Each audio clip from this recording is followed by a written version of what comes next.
Alright guys, स्वागत है आपका इस वीडियो में। तो यहाँ पे हमें एपिसोड की शुरुआत में यूया के घर का सीन दिखाया जाता है और जैसे कि आपको याद होगा लास्ट एपिसोड में यहाँ पे ये लोग लूना को लेके यूया के घर पे आते हैं और साथ में यहाँ पे लेक्सिया भी होती है। इधर यूया ने लूना के बारे में सब कुछ लेक्सिया को बता दिया होता है और लेक्सिया यहाँ पे यूया से उस मैजिक के बारे में पूछती है जिसकी मदद से ये लोग एकदम से पलक झपकते इधर आ गए। तो यहाँ पे यूया बताता है कि उसने अपने टेलीपोर्टेशन मैजिक का इस्तेमाल किया था जो कि अभी हाल ही में उसने सीखा है। तो लेक्सिया कहती है कि उस तरीके के मैजिक का इस्तेमाल करना सिर्फ किताबों में होता है और रियलिटी में किसी ने भी ऐसा मैजिक नहीं देखा है। अगर किसी ने भी तुम्हें ये मैजिक करते हुए देख लिया तो भाई दुनिया पलट जाएगी, क्योंकि ये सच में काफी ज्यादा सीरियस बात है। तो तुम मुझसे वादा करो कि तुम किसी और के सामने बिना सोचे समझे इस मैजिक का इस्तेमाल फिर से नहीं करोगे। लेक्सिया यहाँ पे कहती है कि अब तुम अपनी एक्टिंग बंद करोगी, उठोगे अब तुम। तो बेसिकली हमें दिखाया जाता है कि लूना सिर्फ यहाँ पे सोने की एक्टिंग कर रही थी और ये बात लेक्सिया ने नोटिस कर ली होती है। लेक्सिया ये कहती है कि यूया को भी ये बात पता चल गई थी, लेकिन वो तुम्हें बस एम्बैरस फील नहीं कराना चाहता था, इसलिए वो इतनी देर से कुछ बोल नहीं रहा था। यहाँ पे लेक्सिया और यूया दोनों के दोनों लूना से ये पूछते हैं कि तुमने ऐसा क्यों किया, तुम अपने बारे में कुछ बताओ, तुम्हारा क्या रीजन था ये सब करने का, तुम हमें क्यों मारना चाहती हो।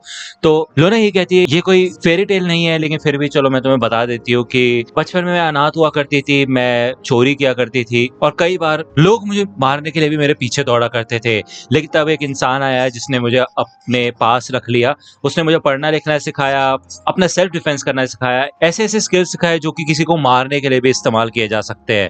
तो लेक्सिया कहती है कि अच्छा कोई ऐसा जो कि डार्क गिल्ड में था। लेक्सिया बताती है कि डार्क गिल्ड में चोर उचक्के, मर्डर वगैरह, ड्रग्स, ये सारी इलीगल चीजें ही होती है। सब तरीके के क्राइम्स डार्क गिल्ड में ही होते हैं। लूना बताती है कि अपने मास्टर की वजह से मैंने कई सारे असैसिनेशन प्रोजेक्ट्स पूरे किए हैं और उसके बाद मैं एक हेड हंटर बन गई। तो लेक्सिया कहती है कि हाँ मैंने इस टाइप के असैसिन्स के बारे में सुना है। तो यूया जब नाइट से पूछते कि क्या तुम्हें पता है, तो नाइट कहता है कि हाँ। ऑब्वियसली बात है, जब स्टार्टिंग में यूया लूना से मिला था और उसको अपने घर ले जा रहा था तभी नाइट ने भौंकना शुरू कर दिया था और वो नहीं चाहता था कि लूना को वो घर लेके जाए। तो यही वो रीजन था, क्योंकि नाइट को पहले से पता चल गया था कि ये एक असैसिन है, यानी कि हेड हंटर है। लूना ये कहती है अब तुम चाहे मेरे साथ कुछ भी कर सकते हो, तुम चाहे तो मेरे को जान से ही मार सकते हो, क्योंकि वैसे भी मेरा मिशन फेल हो चुका है और अब डार्क गिल्ड मेरे पीछे असैसिन्स भेजेंगे मुझे मारने के लिए, तो मेरा मरना तो तय ही है। लेकिन यूया कहता है ऐसा नहीं हो सकता। तो लूना कहती है कि क्या हुआ, तुम्हें मेरी चिंता हो रही है, वैसे भी हमने थोड़े समय के लिए ट्रेन किया था साथ में, तो तुम्हें चिंता करने की जरूरत नहीं है। तो यूया कहता है नहीं ऐसा नहीं है, भले ही वो थोड़े समय के लिए हमने ट्रेन किया था लेकिन फिर भी तुम मेरी दोस्त हो। लेक्सिया कहती है कि चिंता मत करो, तुम्हें कुछ भी नहीं होगा, क्योंकि मैं तुम्हें अपने पर्सनल गार्ड के तौर पे हायर करना चाहती हूँ। लूना यहाँ पे थोड़ा रेजिस्ट करती है और वो यही कहती है तुम्हें समझ नहीं आ रहा क्या कि मैं एक प्रोफेशनल किलर हूँ, मैं एक क्रिमिनल हूँ। तो लेक्सिया कहती है चिंता मत करो, अगर मैं तुम्हें हायर कर लूंगी, अगर तुम प्रिंसेस की बॉडीगार्ड बन के रहोगी तो शायद डार्क गिल्ड वाले लोग भी तुम तक आसानी से नहीं पहुंच पाएंगे। लूना यहाँ पे थोड़ा परेशान होती है और वो यही कहती है कि मैंने इन हाथों से कई लोगों का मर्डर किया है और मैं तुम्हारे साथ ऐसे खड़ी भी नहीं हो पाऊंगी। तो लेक्सिया यहाँ पे फाइनली लूना को ऑर्डर करती है और वो कहती है कि तुम मेरे से हार गई और मैं जीती इस हिसाब से, क्योंकि तुम मुझे नहीं मार पाई, इस वजह से अब मैं तुम्हें ऑर्डर देती हूँ कि तुम मेरी गार्ड बन के रहोगी, ठीक है ना। दूसरा यहाँ पे हमें दिखाया जाता है कि ओवन और उसके बाकी सोल्जर्स के पीछे यहाँ पे कुछ मॉन्स्टर्स पड़े होते हैं और यहाँ पे इन दोनों का समझौता हो जाता है कि लूना फाइनली इधर लेक्सिया की पर्सनल गार्ड बन के रहेगी। लेक्सिया पूछती है कि तुम्हारी स्किन इतनी अच्छी है, तुम इतनी ब्यूटीफुल कैसे हो। तो लूना बताती है उसे कि यूया के पास एक ऐसा बाथ ड्रॉप आइटम है जिसमें नहाने से ना ही तुम्हारी जख्म हील हो जाएंगे, उसके साथ साथ तुम्हारी पावर्स भी बढ़ जाती है। इसके अलावा हमारी ब्यूटी पे भी इसका काफी अच्छा खासा फर्क पड़ता है।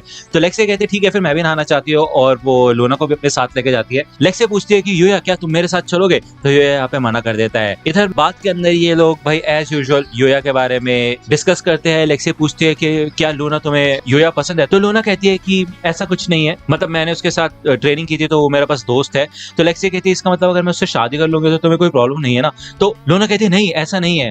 तो बेसिकली इन दोनों को एहसास होता है कि ये दोनों ही यूया को पसंद करती है, उनसे प्यार करती है।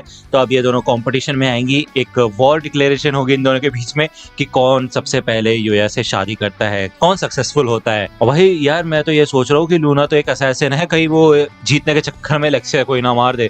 तो यहाँ पे जब नहा धो के घर पे आ जाते हैं तो लेक्सिया कहती है कि मैं डिनर बनाऊंगी, लेकिन भाई उसके बस की नहीं होता, वो तो चाकू वाकू इधर उधर उड़ाती रहती है। तो यूया कहता है कि चिंता मत करो मैं ही बना देता हूँ। अब आपको बताइए यूया का डिनर काफी मस्त होता है और सबको ही उसका डिनर पसंद आता जाता है। तो लेक्सिया जाके यूया को हक कर लेती है। तो लूना इधर कहती है कि मेरे को काफी प्रॉब्लम हो रही है खाना खाने में, क्योंकि मेरे को काफी ज्यादा दर्द हो रहा है, तो क्या तुम मुझे अपने हाथों से खिला दोगे यूया? तो यूया कहता है ठीक है, फिर मैं तुम्हें खिला देता हूँ। जिसके बाद यहाँ पे भाई लेक्सिया जलने लग जाती है और वो कहती है कि प्लीज मेरे को भी खिलाओ।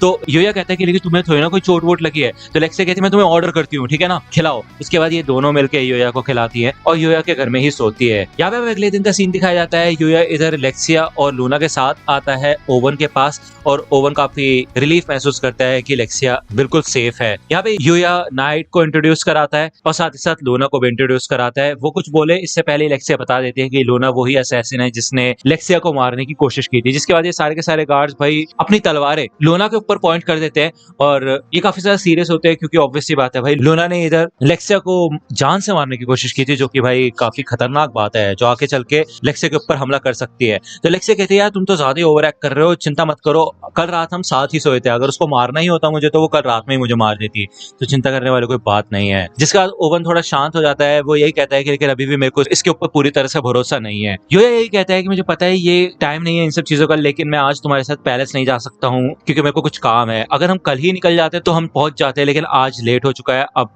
नहीं आ पाऊंगा मैं तुम्हारे साथ। तो ओवन कहते हैं चिंता मत करो, तुम इस डायरेक्शन में आगे जाओगे तो एक गांव पड़ेगा, वहां से तुम कैपिटल का रास्ता पूछ सकते हो, तो तुम खुद आ सकते हो, चिंता करने वाली कोई बात नहीं है। जब ये लोग यहाँ से जा रहे होते हैं तो लूना अपने घोड़े से उतरती है और भाग के आती है इधर और यूया को आके किस कर देती है। वो कहती है जो भी तुमने मेरे लिए आज तक किया उसके लिए शुक्रिया है, तो जब तक हम मिलते नहीं फिर से तब तक इसको याद रखना। तो लेक्सिया इधर ओवन से कैरेज रोकने के लिए कहती है, लेकिन भाई ओवन तो खोया पड़ा होता है आसमान में कि कितना अच्छा मौसम हो रहा है। जिसके बाद यहाँ पे यूया को एक छोटी सी तालाब मिलती है जो कि काफी अच्छी दिखाई दे रही होती है। यूया और नाइट इधर जब बात कर रहे होते हैं तो साइड में एक और नया क्रीचर आ जाता है जो कि इनके साथ ही बात कर रहा होता है। यूया जब इस क्रीचर को स्कैन करता है तो उसको पता चलता है कि ये भी अब उसका पालतू बन चुका है और ये सब देख के भाई वो उसके स्किल्स वगैरह देखता है, जिसे देख के उसे काफी अच्छा फील होता है। यहाँ पे इस क्रीचर के अंदर एक पावर होती है सबकी बॉडी को हील करने की, और हीलिंग पावर की वजह से यहाँ पे यूया को काफी लाइट फील हो रहा होता है। वो यही सोचता है कि अब वो इसका नाम रखेगा और वो इसका नाम रखता है अकात्सुकी। तभी यहाँ पे नाइट घड़ी लेके आता है जिससे कि यूया को याद आता है कि उसको वापस भी जाना है अपने स्कूल में। तो यहाँ पे वो बिल्कुल टाइम पे पहुंचा होता है स्कूल में, जहाँ पे मिस सवाडा होती है जो कि बॉल गेम कंपटीशन की अनाउंसमेंट करती है, जहाँ पे soccer, basketball, volleyball, tennis, ping pong और बेसबॉल जैसे गेम्स होंगे और इसमें इन लोगों को पार्टिसिपेट करना होगा। इसके जो रिजल्ट्स होंगे उससे इनकी होमरूम टीचर का बोनस इंक्रीज होगा।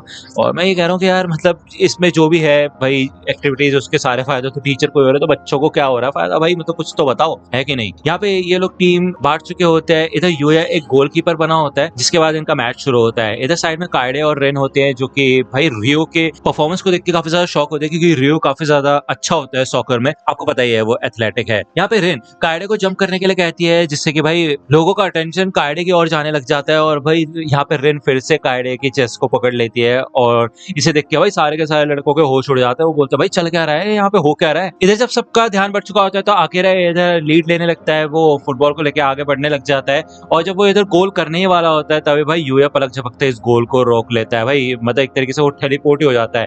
यहाँ पे जब वो बॉल फेंकता है तो सीधा भाई सामने वाली टीम के नेट में जाके बॉल पड़ती है और एक और गोल हो जाता है, ठीक है, जिसे देख के यहाँ पे सबके सब शॉक हो जाते हैं। यहाँ पे ये लोग रॉक पेपर सीजर्स करते हैं, जिसका डिसीजन लिया जाता है कि यूया पिंग पोंग गेम में जाएगा। और यहाँ पे हमें दिखाया जाता है कि स्कूल के बाहर एक औरत होती है जो कि हमें पहले भी दिखाई गई है एपिसोड्स में, जो कि एक एंटरटेनमेंट इंडस्ट्री की मैनेजर होती है शायद, ठीक है ना। तो ये एपिसोड यहीं पे खत्म होता है और 10th एपिसोड आई नो आ चुका है ऑलरेडी, उसके वीडियो में जल्दी जल्दी लाने की कोशिश करूंगा, तो स्टे ट्यून्ड, ठीक है। मैं तो आपसे अगले वीडियो में, तब तक के लिए गुड बाय। तो दोस्तों आज की वीडियो के लिए सिर्फ इतना ही। आई होप कि आपको ये वीडियो पसंद आई होगी। अगर आपको ये वीडियो पसंद आई हो तो प्लीज लाइक कीजिए, अपने दोस्तों के साथ शेयर कीजिए और मेरे चैनल को सब्सक्राइब करना मत भूलिएगा। और अगर आप मुझे कांटेक्ट करना चाहते हैं तो आप मुझे इंस्टाग्राम पे कांटेक्ट कर सकते हैं, मेरे पेज की लिंक आपको डिस्क्रिप्शन में मिल जाएगी। मिलता हूं आपसे अगले वीडियो में, तब तक के लिए गुड बाय।